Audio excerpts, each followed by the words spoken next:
E acho que isso é importante, o consumidor ele vai lembrar muito, ele vai valorizar muito qual é a marca que ajudou ali a trazer essa leveza, seja resolvendo algo, seja tendo um momento mais lúdico, mas até infantil em alguns momentos, para trazer ali um momento mais positivo e de leveza nesse dia a dia do consumidor. Fala pessoal, tudo bem? Mais um conteúdo aqui, Eric Porto, CSO e sócio da Layer Up. Hoje a gente está aqui com a Priscila Seripieri, ela que é Head of Business and Operations Mindset Latam da WGSN. Priscila, muito obrigado por receber a gente. Se puder apresentar um pouquinho, contar um pouco dos seus desafios do seu dia a dia, e aí a gente vai trocando e batendo esse papo aqui sobre tendência de comportamento. Obrigada pelo convite, é um prazer estar aqui com vocês hoje. Então eu trabalho na WGSN há 8 anos, liderando toda a parte comercial e de operação da consultoria. Para quem não conhece, a WGSN é a maior empresa de pesquisa de tendências do mundo, né? É uma empresa britânica, a gente tem operação aí há mais de 25 anos. A gente tem uma parte que é uma plataforma que os clientes têm acesso. Temos a consultoria que realiza projetos customizados, usando uma base qualitativa, quantitativa,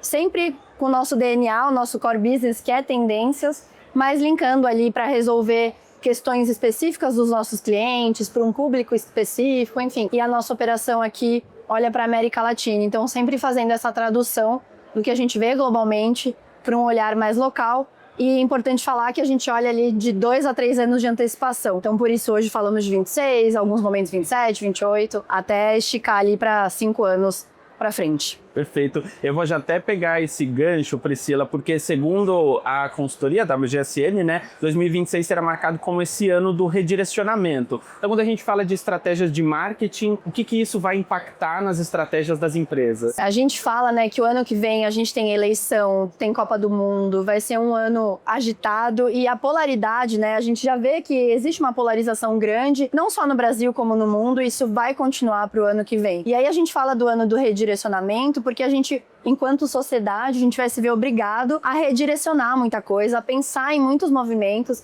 e entender, principalmente as marcas, como ser esse pilar central em um mundo muito polarizado. E, ao mesmo tempo, a gente também vê uma polarização com a tecnologia. Então, o avanço tecnológico, inteligência artificial, robôs, telas, tudo isso com uma crescente muito grande.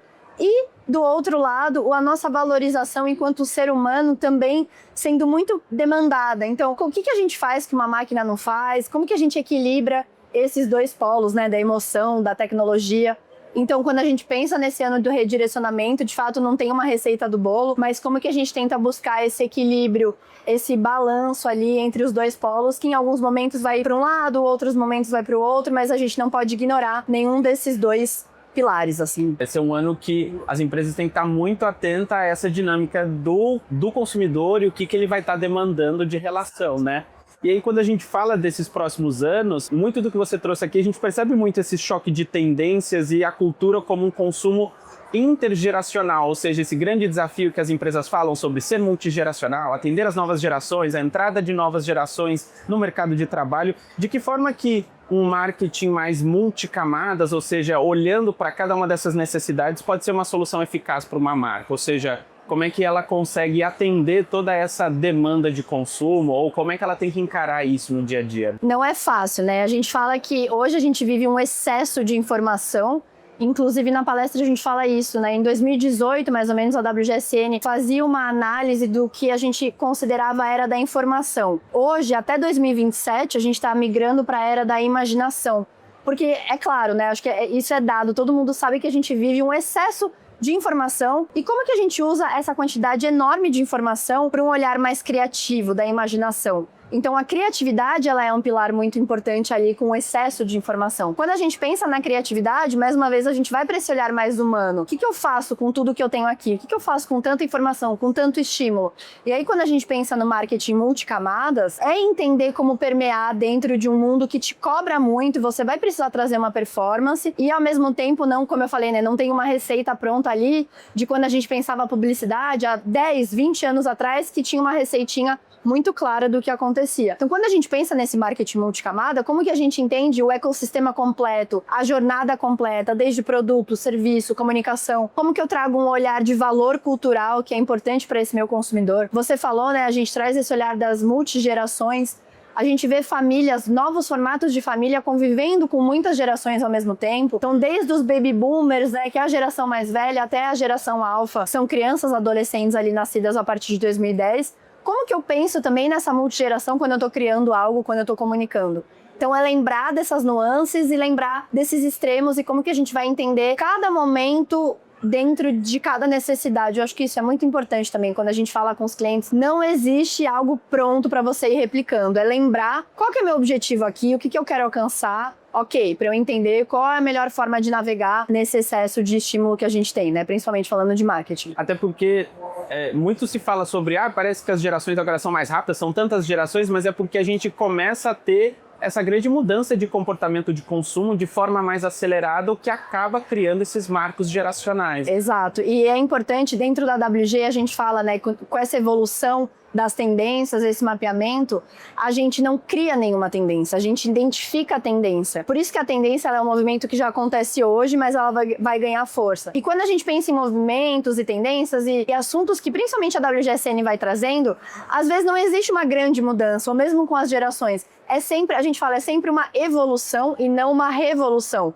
A gente, enquanto consumidor, a gente não muda o nosso comportamento literalmente do dia para a noite, mas a gente vai mudando, vai evoluindo. Então as tendências, elas acabam acompanhando esse ritmo do ser humano, né? Porque no final é o comportamento desse ser humano e a gente faz esse mapeamento de quais são essas prioridades, quais são essas pautas que vão depois cascatear ali para categorias específicas e materializadas ali em segmentos diversos, como moda, tecnologia, beleza, e por aí vai. Porque no final é isso, né? A tendência, ela é uma diretriz de padrões, sinais, identificações do que já vem acontecendo e pode escalonar e se tornar uma consistência de consumo, é isso. É muito importante que os nossos clientes e que as marcas estejam atentas já no comecinho, porque até o tempo de implementar e entender, depois lá na frente chega para o mainstream, né? Que a gente fala que chega para a massa. E aí ou você é uma marca que não vai liderar essa pauta e vai começar a fazer coisas que já existem, ou você não tem tempo de aplicar, de produzir. Então, quando a gente pensa em 2, 3 anos, é um tempo curto, né? Agora, 26, a gente já está logo em 2026. Então, é importante entender esses timings dentro de cada mercado, mais maduro ou não. E como que as marcas podem olhar para esse movimento e propor novas soluções, como algumas das tendências que vocês vinham identificando, como as microalegrias e emoções, que era um ponto muito importante, né? Considerando a influência da inteligência artificial no mercado de criatividade, como que as empresas podem estar conectadas a isso, buscando através dessas pesquisas de mercado para conseguir propor novas soluções e produtos, observar o seu próprio consumidor. Qual que é o insight? Eu acho que aqui tem várias coisas para a gente destacar, assim. O primeiro ponto é o uso da inteligência artificial. Então, na WGSN a gente já fala há um tempo, né? É muito provável que até o ano que vem, 2026, 90% do conteúdo gerado online vai ser a partir de inteligência artificial. Então, como que a gente pensa no olhar do consumidor? Existe já uma preocupação dessa saturação da inteligência artificial, de um excesso de inteligência artificial? Eu, enquanto consumidor, eu não vou conseguir entender e diferenciar muito o que é inteligência artificial ou não. Então, como que eu penso nessa responsabilidade, trazendo um olhar mais qualitativo, me questionando se faz sentido ou não usar a inteligência artificial ali?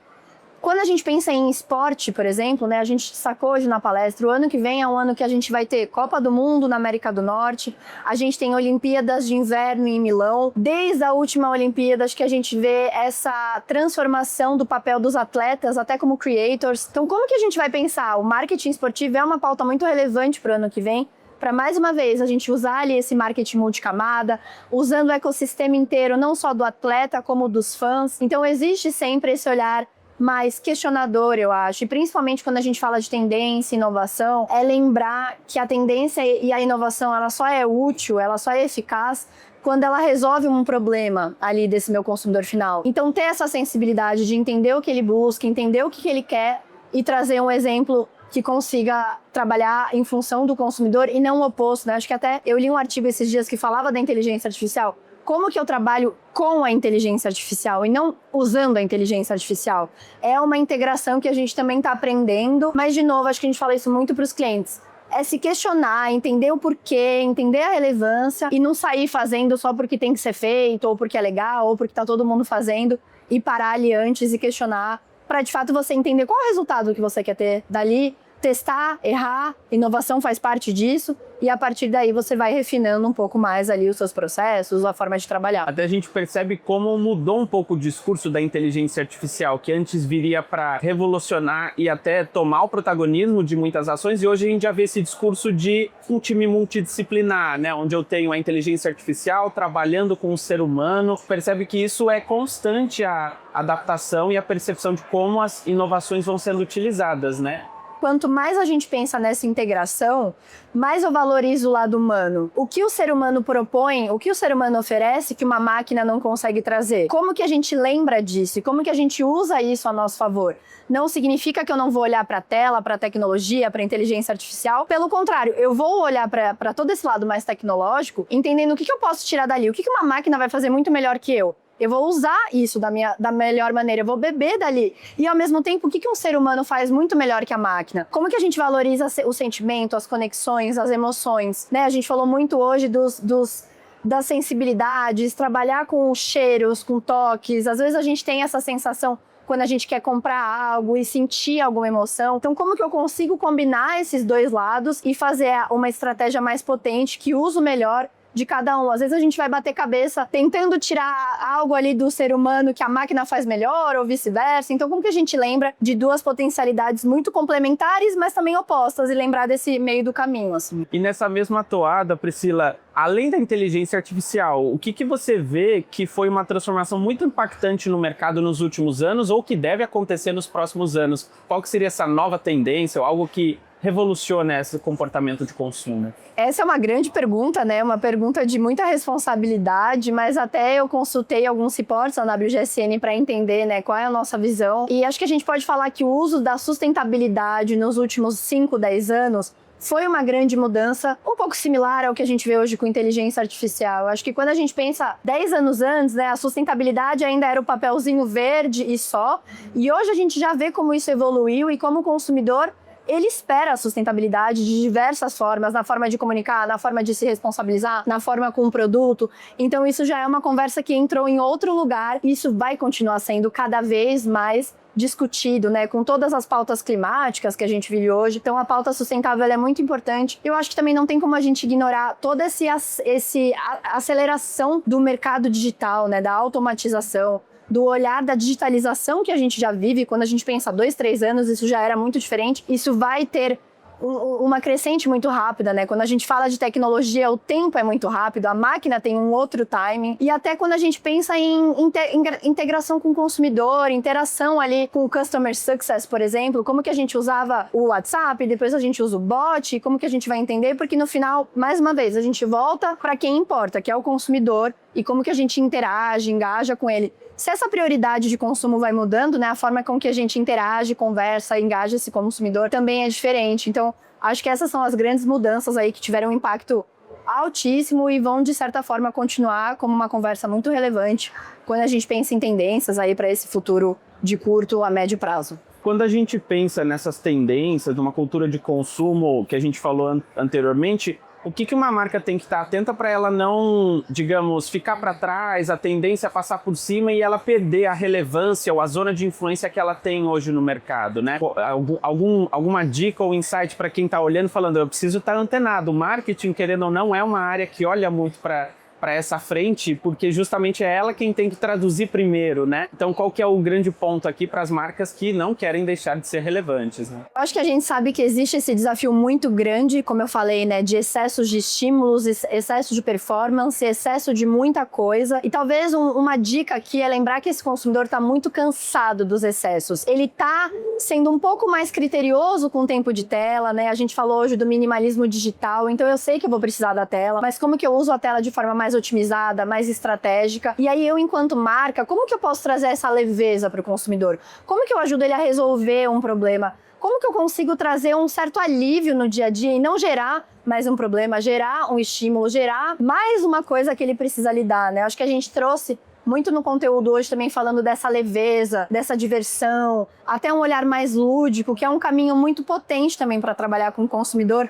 que precisa um pouco desses momentos de descompressão, de respiro, porque é um excesso de tudo, né? Então, como que a gente lembra de trazer um pouco esse respiro, de resolver a vida dele, mais do que comunicar o que eu faço, o que eu tenho, o meu valor, mas trazer esse momento ali de respiro e falar, tá, obrigado. E acho que isso é importante, o consumidor ele vai lembrar muito, ele vai valorizar muito qual é a marca que ajudou ali a trazer essa leveza, seja resolvendo algo, seja tendo um momento mais lúdico, mas até infantil em alguns momentos, para trazer ali um momento mais positivo e de leveza nesse dia a dia do consumidor. E é interessante que isso até reflete nesse crescimento exponencial do mercado de wellness, por exemplo, né? Que é um pouco relacionado a isso, a trazer momentos de conforto e de cuidado pro próprio cliente, ele se sentir bem, se sentir abraçado, né? Isso é um ponto importante. Totalmente, eu acho que até o mercado de wellness também sendo um pouco questionado desse novo papel, né? Porque em alguns momentos a gente vê o mercado de wellness sendo mais uma cobrança e mais uma performance que o consumidor precisa ali dar um check. Então, como que o mercado de wellness, ele não é uma performance, ele não é uma exigência, ele é um momento mais leve. E até a gente fala esse ano, né? O boom dos livros de colorir, o Labubu, o Morango do Amor, são exemplos lúdicos e até infantis que criam ali, eu não quero saber se eu treinei ou se eu tenho que dar mais um check, mas deixa eu ter aqui meu momento de colorir, me sentindo ali meio criança, até um pouco esse lado espontâneo de uma criança que a gente sente falta enquanto adulto, assim. Então lembrar também os porquês, né? E o porquê que a gente quer existir e o que a gente quer gerar ali nesse consumidor. Então tem muita oportunidade de gerar sentimentos bons e sentimentos de conexão e sentimentos positivos mesmo que esse consumidor tá necessitado demais, assim. Eu tenho certeza que tem muito mais insight que a Priscila poderia trazer aqui pra gente, mas acho que fica o convite então para acompanhar os conteúdos da WGSN, os conteúdos aqui também da Layer Up, para estar sempre atento e olhando para esses momentos de futuro, né? Exato, a gente tem o nosso Instagram global, WGSN ou WGSN Brasil, então lá a gente sempre traz pílulas de reflexão, conteúdo, aí vocês podem conhecer um pouquinho mais do nosso trabalho, porque se deixar, a gente fica aqui hoje o dia todo conversando. Muito obrigado, Priscila. Até a próxima, pessoal. Tchau, tchau. Obrigada. Tchau, tchau.